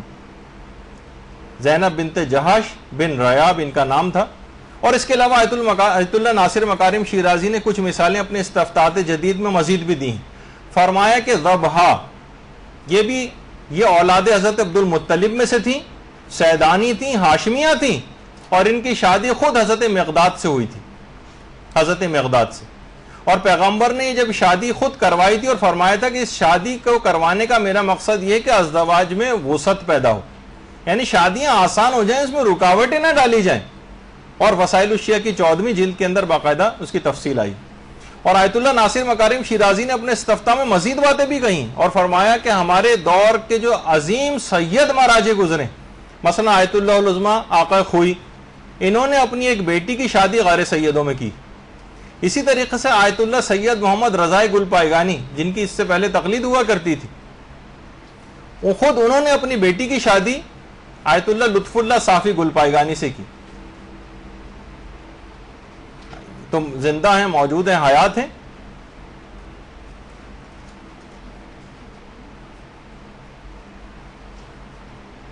یعنی آیت اللہ سید محمد رضا گل پائگانی خود سید، دیکھیں آپ نے کالا امامہ، اور ان کے جو داماد تھے وہ غیر سید. تو کہا کہ آیت اللہ ناصر مکارم شیرازی فرماتے ہیں خود ہمارے دور کے جو عظیم مراجع ہیں، انہوں نے خود عملی طور پر یہ چیز کر کے دکھائی. اس طرح پیغمبر نے خود سے ایسے عقد کیے تاکہ اس میں مشکلات پیدا نہ ہوں، پریشانیاں پیدا نہ ہوں، اور ازواج کو آسان بنایا جائے. اچھا اب دیکھیے کہ خود اتنے بڑے بڑے مجتہدین جو کہ خود بھی سید ہیں، نہ ان سے زیادہ کوئی عالم ہے، نہ ان سے زیادہ کوئی متقی ہے، نہ قرآن و حدیث میں 90 سال کی غوطہ زنی ان لوگوں نے کی ہوئی ہے، تو ریسرچ کے بعد فتویٰ دیا ہے کہ نہیں یہ چیز بالکل حلال ہے. اور خود اپنی بیٹیوں کی شادی کر کے بتایا کہ یہ عمل حرام نہیں. کیا وہ خود کسی حرام کام کو وہ علماء کے جو قدم قدم پر احتیاطیں کر رہے ہوں، اور احتیاط واجب ہے یہ ہے، اور احوط یہ ہے، اور احتیاط لازم ہے، اور احتیاط ترک نہ کی جائے، کتنی احتیاطوں کے قائل ہیں آپ ان کے فتاووں میں جگہ جگہ دیکھ لیں کہ حرام کام کی اجازت لوگوں کو دے دیں گے. اچھا اسی طریقے سے حضرت عبد المطلب علیہ السلام کی 6 بیٹیاں تھیں، یعنی پیغمبر اسلام کی 6 پھپھیاں، امیمہ، ام حکیم، برہ، عاتقہ، صفیہ اور عروہ. یہ اولاد عبد المطلب میں سے تھیں، سیدانیہ بھی تھیں، ہاشمیہ بھی تھیں. یعنی رسول اللہ کے والد کی سگی بہنیں نہ صرف کہ غیر ہاشمی خاندانوں میں بیاہی گئی ہیں بلکہ اموی خاندانوں میں بیاہی گئی ہیں. شادیاں اموی خاندانوں میں ہوئیں. معاذ اللہ کیا یہ مسئلہ حضرت عبد المطلب کو پتہ نہیں تھا کہ میں سیدانی ہاشمیہ کی شادی کن لوگوں کے اندر کر رہا ہوں؟ امیر المومنین کے والد بنو ہاشم کہ جو سید تھے حضرت ابو طالب، انہوں نے بھی اپنی بیٹی ام ہانی. اچھا پہلے تو ہاں یہ بتا دوں، ان کا تذکرہ بھی آ رہا ہے، یہ جو 3 قبریں ہیں جنت البقیع میں، اس میں ایک قبر تو حضرت ام البنین کی ہے جو حضرت ابو الفضل العباسی علمدار کی والدہ محترمہ ہے، اللہم صلی علی محمد وعلی محمد. اور ساتھ میں جو دو قبریں اور ہیں وہ پیغمبر اسلام کی 2 پھپھیوں عاتقہ اور صفیہ کی. اور یہ وہ واحد جگہ ہے کہ جہاں خواتین بس جالی کے بالکل قریب ہی، جہاں پہ گرل لگی ہوئی ہے اس کے بالکل سامنے یہ 3 قبریں ہیں، کہ واحد وہ جگہ ہے جہاں خواتین جہاں تک جا سکتی. تو صرف خواتین کو جو ایکسس ہے وہاں پر، کیونکہ جنت البقیع میں عورتوں کو نہیں جانے دیا جاتا، تو فقط یہاں ان قبروں تک کی زیارت اپنی آنکھوں سے کر سکتی. اسی کی یہ تصویر. تو ان پیغمبر کی جتنی بھی 6 کی 6 پھپھیاں ہیں ان سب کی شادی اموی خاندانوں میں ہوئیں. اچھا اسی طرح سے حضرت ابو طالب، ان کی اپنی بیٹی ام ہانی، ان کی شادی یعنی جو خود سیدانی ہیں، ہاشمیہ ہیں، ان کی شادی جو ہے حبیرہ بن عمر سے ہوئی جو خود غیر سید تھے. غیر سید، تو غیر سید سے شادی کیوں کی حضرت ابو طالب نے؟ اچھا ام ہانی دیکھیے وہی ہیں کہ جن کے گھر سے پیغمبر اسلام معراج کے سفر پہ تشریف لے گئے. بہت سے افراد کہتے ہیں یہ وہ جگہ ہے کہ جہاں پہ ام ہانی کا گھر ہوا کرتا تھا اور جہاں سے پیغمبر پہ معراج پہ تشریف لے گئے تھے. اور کچھ علماء ہمارے مولانا صادق حسن صاحب قبلہ فرماتے ہیں کہ اگر یہ جو آپ کے سامنے جو خانہ کعبہ کا جو صحن نظر آ رہا ہے، اب میں وہ مخصوص ٹائلز جو اس کے اندر لگے ہوئے ہیں، اس میں خانہ کعبہ سے کتنے ٹائل کے فاصلے پر ام ہانی کا گھر تھا وہ میں بھول گیا ہوں کہ مولانا نے کیا بتایا تھا. لیکن بہرحال یہ کہ کچھ مخصوص ٹائلز گنتے ہوئے جائیں، شاید 7واں ٹائل ہے یا 14واں ٹائل ہے، وہ میرے دماغ سے نکل گیا ہے کہ اس کا عدد کیا تھا. اس جگہ پہ ہم ٹائلز گنتے ہوئے جائیں تو جس جگہ پہ کھڑے ہوں گے وہ ام ہانی کا گھر تھا. یہ تو جب ایکسٹینشن ہوئی تو سارے گھر گرا دیے گئے تھے. پیغمبر اس وقت ام ہانی کے گھر میں بیٹھے ہوئے تھے، پھر وہاں سے معراج کے سفر پر تشریف لے گئے تھے. تو ام ہانی سیدانی ہیں، ہاشمیہ ہیں، لیکن اس کے باوجود بھی حضرت ابو طالب نے ان کی شادی جو ہے غیر سید میں کی. آپ کے سامنے ساری مثالیں ہیں. اچھا، جو ام ہانی تھیں ان کا اصل نام فاختہ تھا. ویسے تو جو کہ پرندے کا بھی نام ہے، لیکن ان کا اصل نام فاختہ تھا. ام ہانی تو ان کے بیٹے کا نام تھا جس کے لحاظ سے ان کا نام ام ہانی بنا. اور ان کی شادی جب حبیرہ بن عمر سے ہوئی تھی اور اس کے بعد جب حبیرہ کا انتقال ہو گیا تھا تو خود پیغمبر اسلام نے بھی ام ہانی سے خواستگاری کی تھی شادی کے سلسلے میں. لیکن ام ہانی نے یہی کہا تھا کہ یا رسول اللہ، ایک تو میں عمر میری گزر گئی ہے اور دوسرے میرے بچے بڑے ہو گئے ہیں، تو اس لحاظ سے وہ وقت نہیں ہو سکا تھا. لیکن بہرحال یہ کہ ام ہانی کا یعنی یہ مقام تھا اور یہ پیغمبر اسلام کی کزن تھی. تو اب آپ خود بتائیے کہ ام ہانی کا نکاح جب غیر سادات میں ہوا ہے تو حضرت ابو طالب کو یا معاذ اللہ امیر المومنین کو کیا یہ مسئلہ، جسے ہم اپنے اس میں الفاظ میں کہیں کہ یہ مسئلہ معلوم نہیں تھا خدا نخواستہ؟ یعنی کہ تصور ہی محال ہے اس بات کا کہ شریعت جن کے گھر سے نکلی ہو وہ تمام یہ سب چیزیں اگر کر رہے ہوں تو پھر ہمیں اس میں اپنی نئی شریعت بنانے کی کیا ضرورت ہے. اسی طرح سے پیغمبر اسلام کے جو چچا حمزہ تھے، ہاشمی سید تھے، ان کی بیٹی جو تھی امیمہ بنت حمزہ بن عبد المطلب، ان کی شادی سلیمہ سے ہوئی تھی جو کہ خود غیر ہاشمی بھی تھے اور غیر سید بھی تھے. یہ ساری مثالیں جو آپ کو زبانی یاد کرنی ہیں کیونکہ یہ مسئلہ بہت آگے بڑھتا چلا جا رہا ہے. خاندانوں میں اتنے فساد اور خرابیاں پیدا ہو رہی ہیں اس مسئلے کو اسٹرانگ ہونے کی وجہ سے کہ اب لڑکیوں کا کس انداز سے گھروں پر بیٹھنا اور تمام پھر برائیوں کے اندر مبتلا ہونا. اس لحاظ سے ان چیزوں کو ختم کرنا چاہیے اور شادیوں کو آسان بنانے کی کوشش کرنی چاہیے. تو سلیمہ جو تھے وہ غیر ہاشمی بھی تھے اور غیر سید بھی تھے، لیکن پھر بھی حضرت حمزہ سید الشہداء نے اپنی بیٹی کی شادی سلیمہ سے کی. اچھا پھر ایک اور کتاب ہے عمدۃ الطالب فی انساب ابی طالب. اس میں کہ امام حسن علیہ السلام نے بھی اپنی بیٹی کی شادی غیر ہاشمی سے کی تھی. اللہم صلی علی محمد.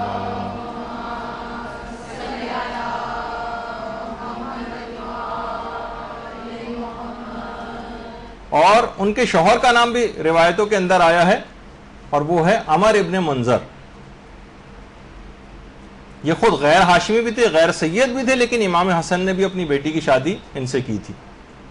اچھا اب آ جائیے، یہ تو ہم نے کچھ مثالیں دیں تاریخ کے اعتبار سے کہ اس زمانے میں بھی یہ سب چیزیں ہوتی تھیں اور یہ تاریخ اسلام کے اندر کی مثالیں ہیں کہ یہ سب اس طرح سے عقد ہوئے ہیں.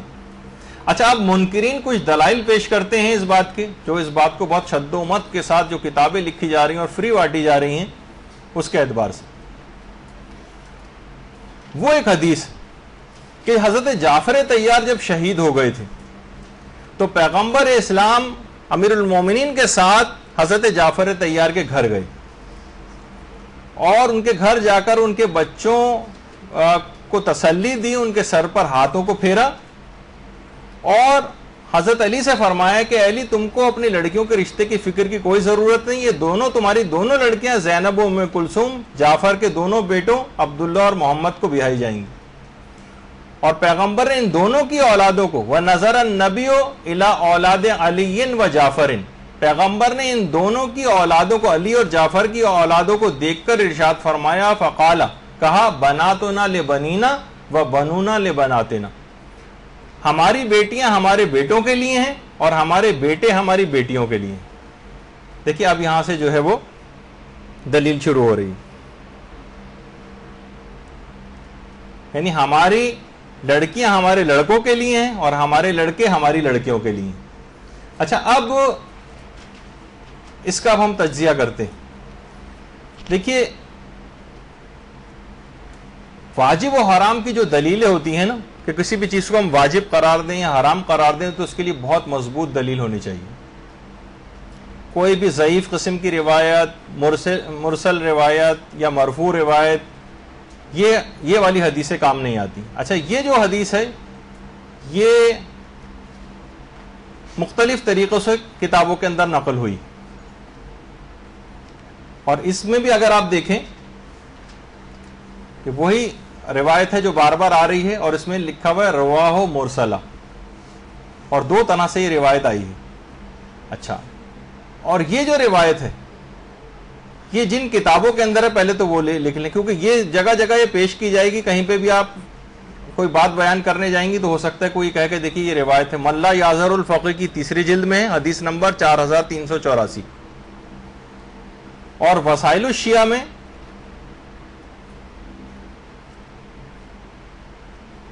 20ویں جلد میں 25,068ویں روایت، حدیث نمبر 25,068۔ اچھا، دونوں جگہ اس روایت کو مرفوع اور ضعیف قرار دیا گیا، اور بعض کتابوں میں جیسے کہ ابھی آپ نے کہا رواہ مرسلہ، مرسل روایت۔ دیکھیے مرسل روایت وہ ہوتی ہے جو کئی جہتوں سے منقطع اور غیر متصل ہوتی، جن کو مراسیل بھی کہا جاتا ہے۔ مثلا جو روایت کا سلسلہ ہے کہ مثلا ابن جمہور نے کسی سے نقل کیا اور اس نے محمد سے نقل کیا، محمد نے احمد سے نقل کیا کہ امام نے فرمایا، تو اب ابن جمہور نے کسی سے نقل کیا، وہ کون ہے وہ تو کسی کو نہیں پتا کہ بھئی وہ صاحب کون تھے، ان کا نام نقل نہیں ہوا، اس کو جو ہے مرسل روایت کہتے ہیں، مرسل، ٹھیک ہے، حدیث مرسل اسے کہا جاتا ہے۔ اور دوسری ہوتی ہے حدیث مرفوع، یعنی یہ روایت پیغمبر اور سے یا امام سے براہ راست نقل ہوتی ہے، لیکن درمیان کے راوی غائب ہوتے ہیں۔ مثلا میں مثال دے دوں، ویسے محمد ابن یعقوب نے اصحاب کی ایک جماعت سے نقل کیا ہے، اور انہوں نے فلاں سے نقل کیا، انہوں نے فلاں سے نقل کیا، اور انہوں نے امام سے فرمایا، یعنی اصحاب کی ایک جماعت سے نقل کیا۔ بھئی وہ اصحاب کی جماعت کون ہے؟ اب اسے کہا جائے گا یہ مرفوع روایت ہے۔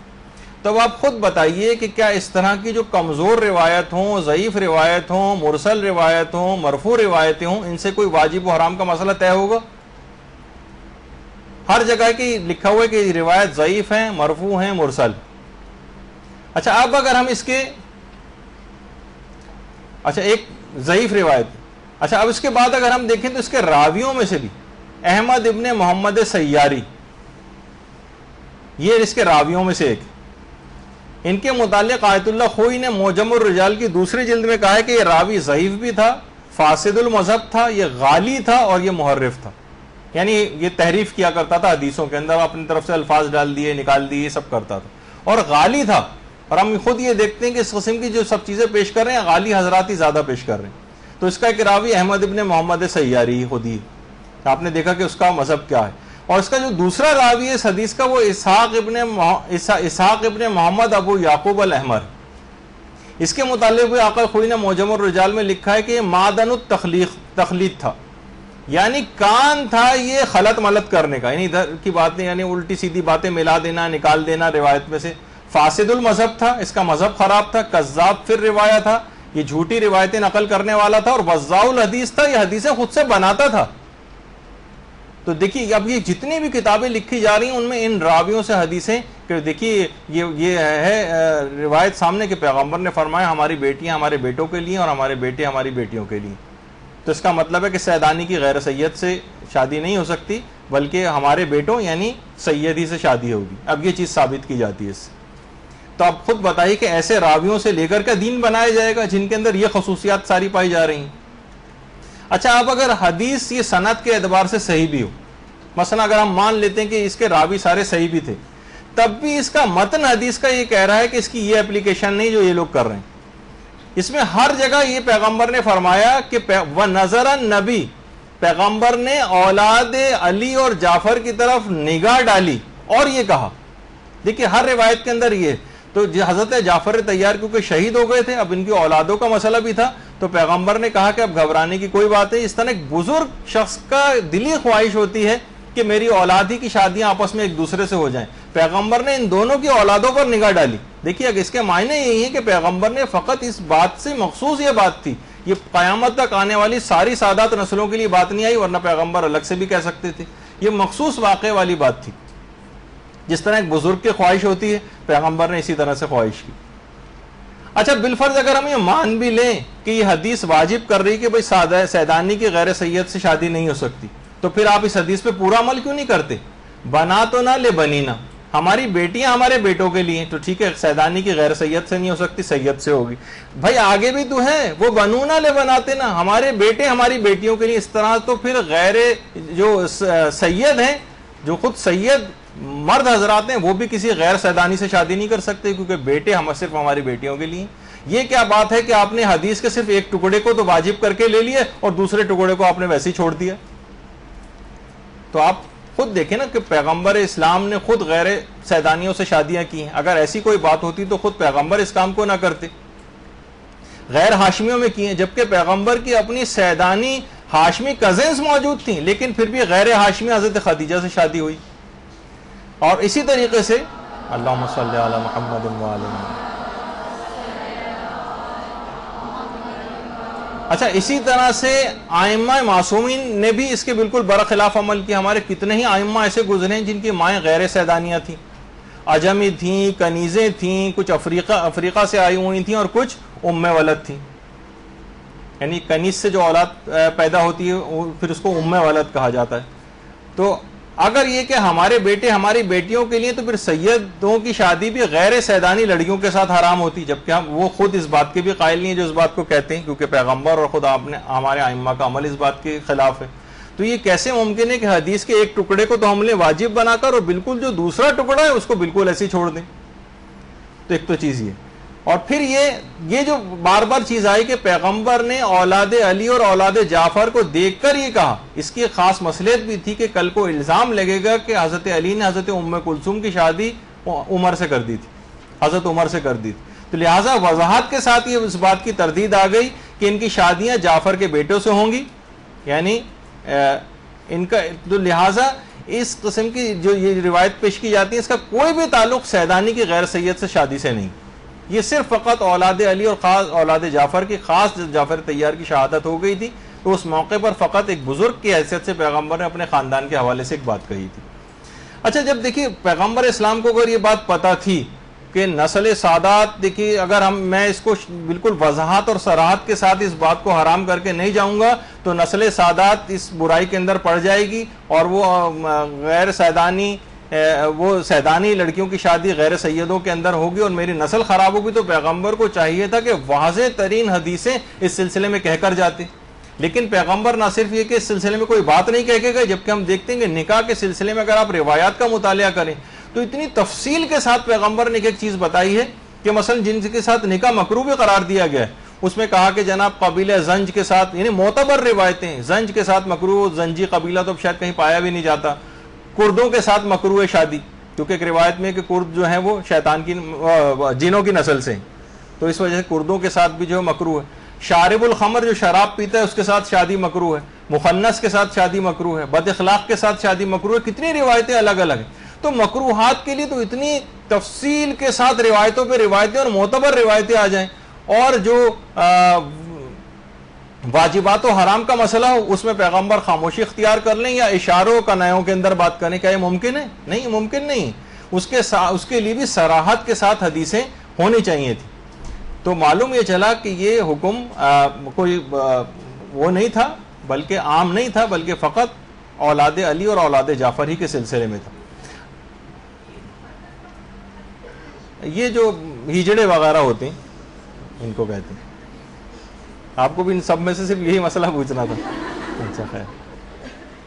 اچھا اگر ان حدیثوں سے دیکھیے, اگر کوئی کہے کہ بھائی جو فضیلت کی جو روایت نقل کی جاتی, اگر ان میں اگر ہم کہیں کہ بھائی جو فضیلت کا ہم جیسے سادات کی فضیلت کے لیے روایتیں آئی ہیں, تو اس کا مطلب اس سے ہم خود بخود یہ نتیجہ نکالیں کہ اس کا مطلب ہے کہ سیدانی کی غیر سید سے شادی نہیں ہو سکتی, کیونکہ سادات کی دیکھیے یہ فضیلت آئی.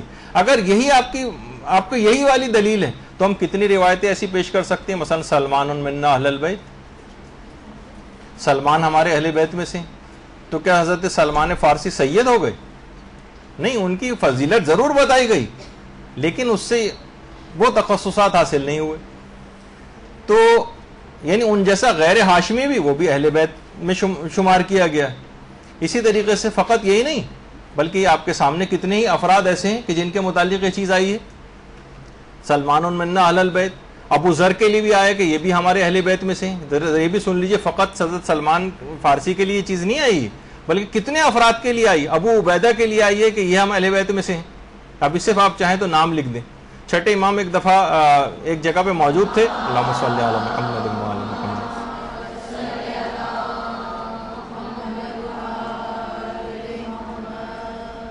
تو یونس ابن یعقوب سے کہا کہ یونس دروازے پر جاؤ, دیکھو جو دروازے پر جو شخص آیا ہے وہ ہمارے اہل بیت میں سے. وہ دروازے پر گئے تو دیکھا عیسیٰ ابن عبداللہ قمی وہاں پر کھڑے ہوں. تو امام نے فرمایا کہ عیسیٰ ابن عبداللہ ہم اہل بیت میں سے, چاہے وہ زندہ ہو چاہے انتقال کر گیا ہو. ان کو بھی کہا کہ ہم اہل بیت میں سے. اسی طریقے سے فضیل ابن یسار کے لیے جو امام صادق کے اصحاب میں سے تھے, ان کے متعلق امام نے فرمایا کہ رحم اللہ الفضیل ابن یسار ہوا منا اہل البیت, یہ ہمارے اہل بیت میں سے فضیل ابن یسار. عمر ابن یزید جو چھٹے امام کے ایک صحابی گزرے ہیں, ان کے متعلق فرمایا یا ابن یزید انت واللہ منا اہل البیت, اے ابن یزید خدا کی قسم تم ہمارے اہل بیت میں سے. تو کیا مطلب یہ لوگ سب سید ہوتے چلے گئے تھے کیونکہ وہ فضیلت کے لیے روایتیں آئیں. عیسیٰ ابن عبداللہ قمی, ان کو بھی کہا گیا کہ یہ بھی ہمارے اہل بیت میں سے. اچھا چوتھے امام کے جو بیٹے تھے حضرت زید ابن امام زین العابدین, ان کے متعلق روایتیں آئی ہیں کہ یہ ہم اہل بیت میں سے. شمون راہب جو امیر المومنین کا ایک رفیق شمار کیا جاتا ہے, اور جب بھی کبھی امام جو ہے وہ کوئی غذا بھی تناول فرماتے تھے تو شمون راہب کو بھجوایا بھی کرتے تھے. اور جب جنگ صفین واقع ہو رہی تھی تو امام نے جب شمون کو طلب کیا کہ شمون کو بلاؤ کہاں ہے, تو پتہ یہ چلا کہ شمون تو جنگ میں شہید ہو گئے ہیں اور وہ مقتولوں کے درمیان پڑے ہوئے ہیں. تو امام نے ان کے اوپر نماز پڑھی اور اس کے بعد شمون کو دفن کیا, اور اس کے بعد شمون کی طرف التفات کرتے ہوئے فرمایا کہ شمون ہم اہل بیت میں سے. شمون راہب کو بھی کہا کہ وہ بھی ہم اہل بیت میں سے. اسی طرح سعد ابن عبدالعزیز ابن مروان, ان کے متعلق یہ بات کہی کہ ایک دفعہ پانچویں امام بیٹھے ہوئے تھے, اللہم صلی علی محمد و آل محمد,